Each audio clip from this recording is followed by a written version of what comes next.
Hello there. Today we will be discussing the solved question paper, subject periodontology, section 2 for the year 2018.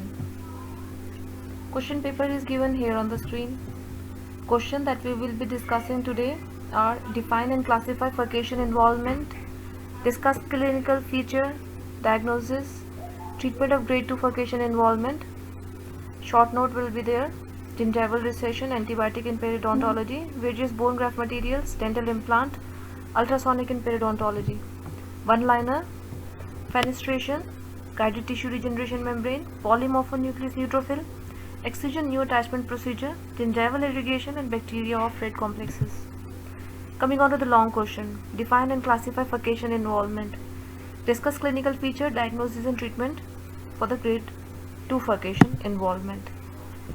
Definition of furcation: this is anatomic part of multi-rooted tooth where the root divide from the common root trunk in bifurcation and trifurcation. And the definition of furcation involvement is invasion of bifurcation and trifurcation of multi-rooted teeth with periodontal disease.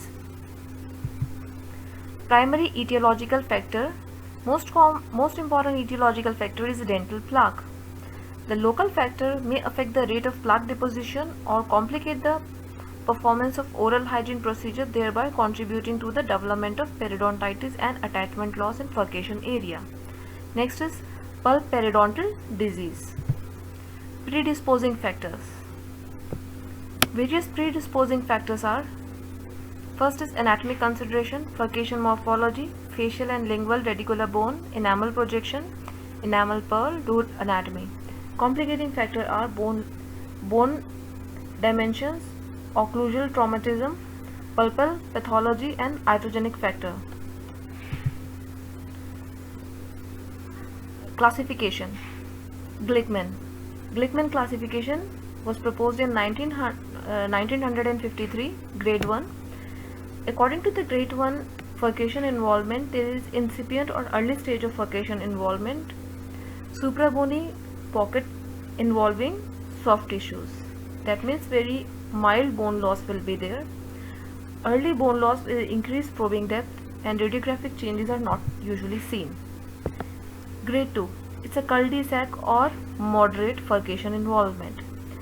Cul-de-sac means the vertical horizontal component of bone loss will be there, but through and through opening will not be there in the furcation area. That means furcation lesion with a horizontal component only. Radiograph may or may not depict change, especially maxillary molar where root structures are overlapping.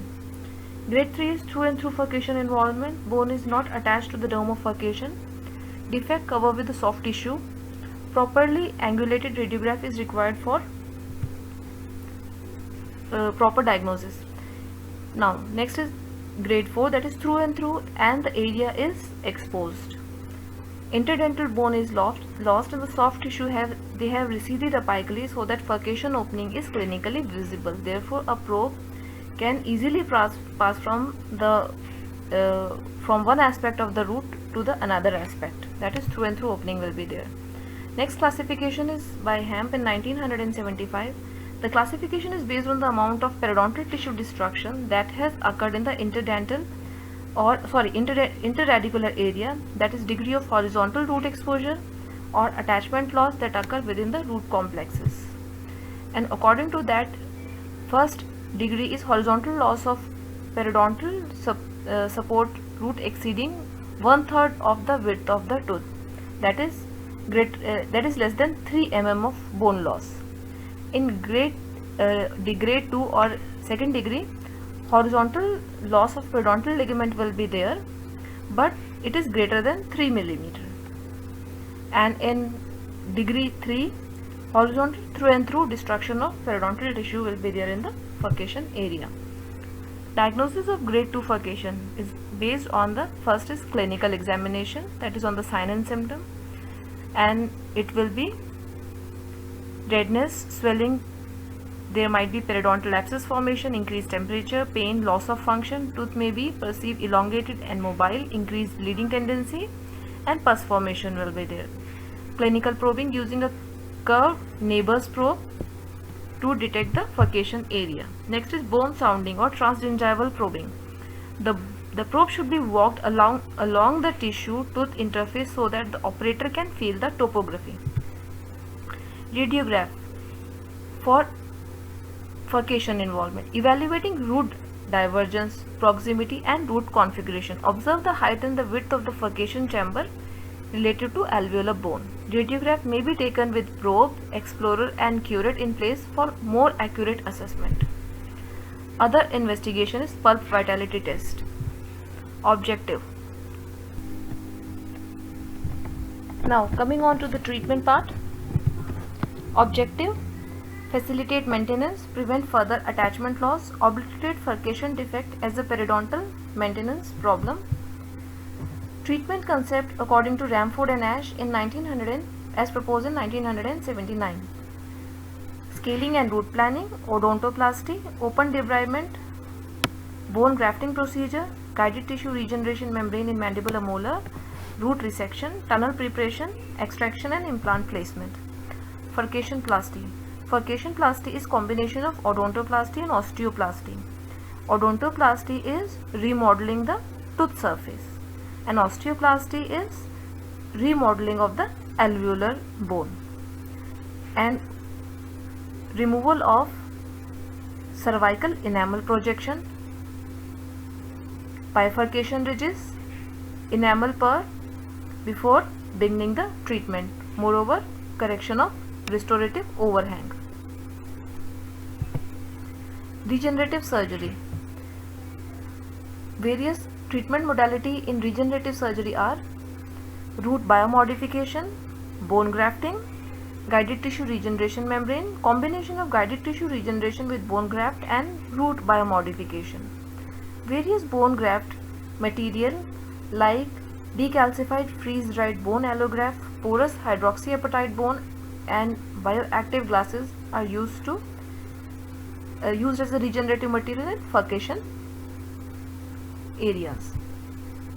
Next is root separation, sectioning of root complex and maintaining all the roots. Tunnel preparation. Tunnel preparation is surgical exposure of the furcation area. Diagram is given.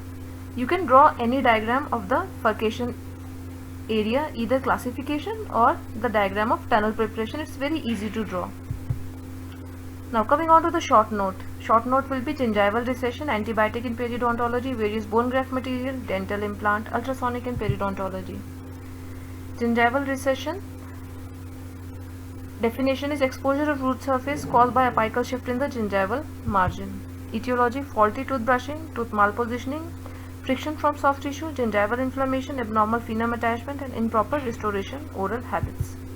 Classification by Atkin and Sullivan in 1968, shallow narrow shallow wide, deep narrow deep wide. According to Miller in 1985.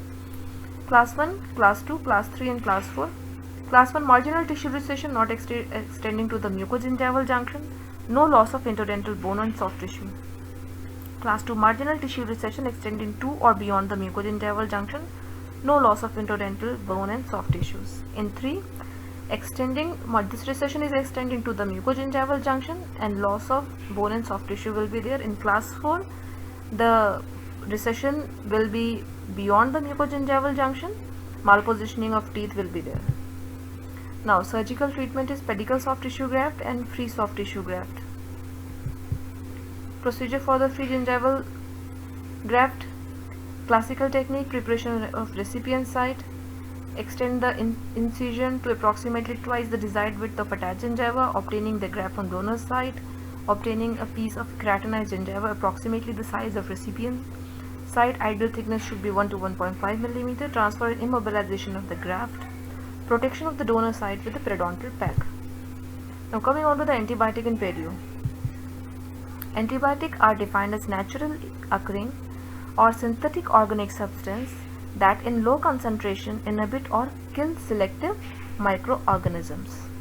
Critical factor for selecting antibiotic in perio is gingival fluid concentration and minimum inhibitory concentration. Antimicrobial activity can be defined as a relationship between gingival fluid concentration and minimum inhibitory concentration.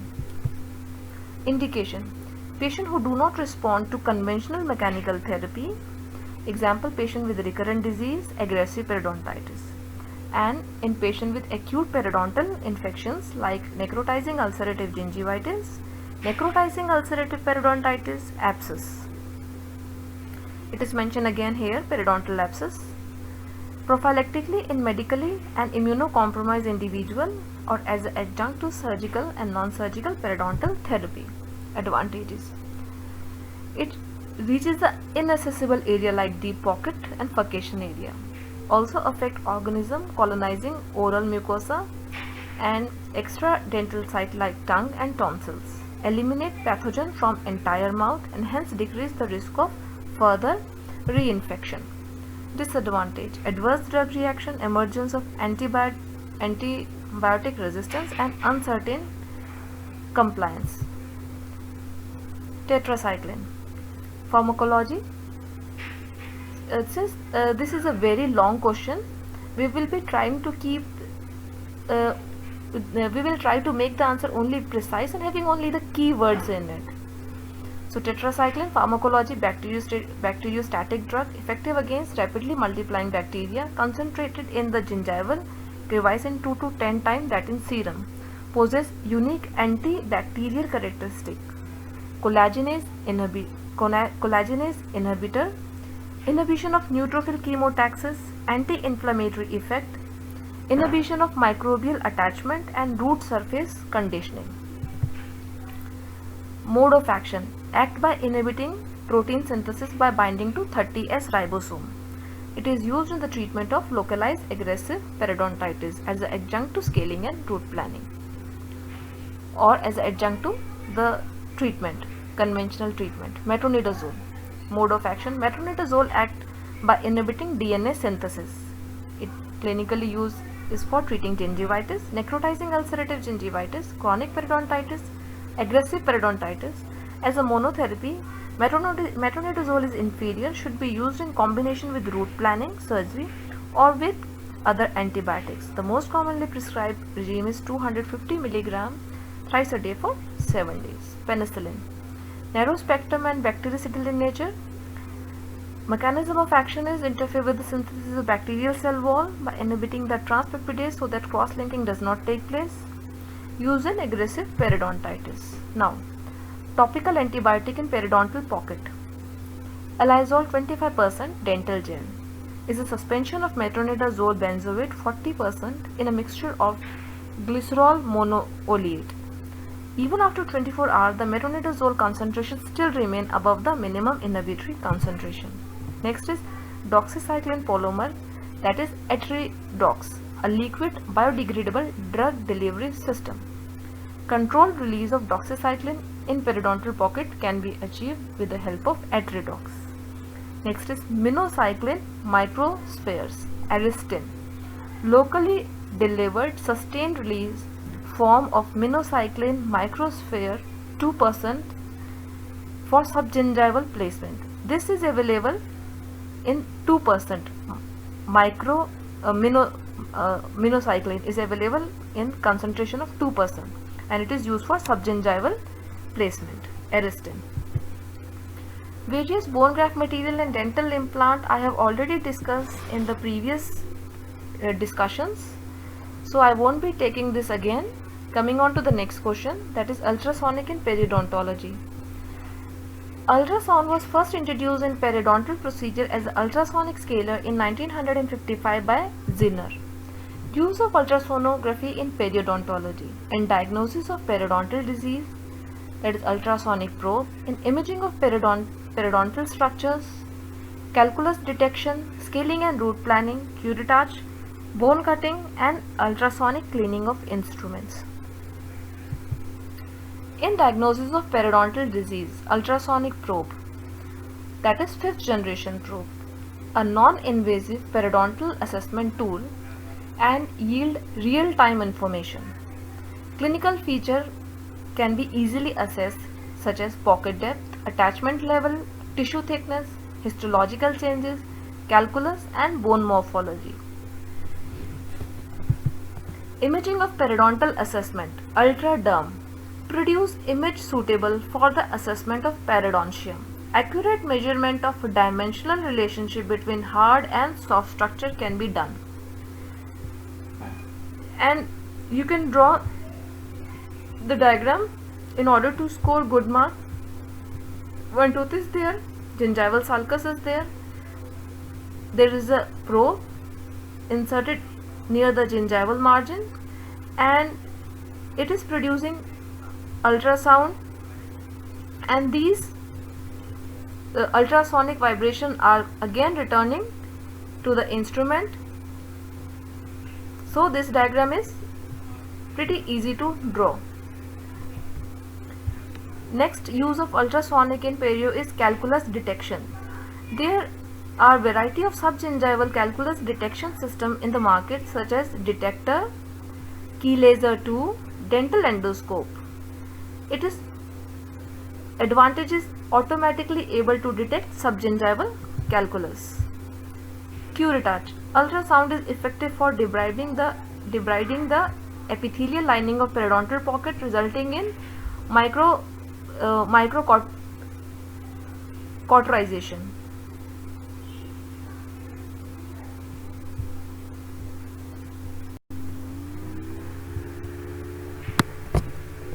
Ultrasonic can be used for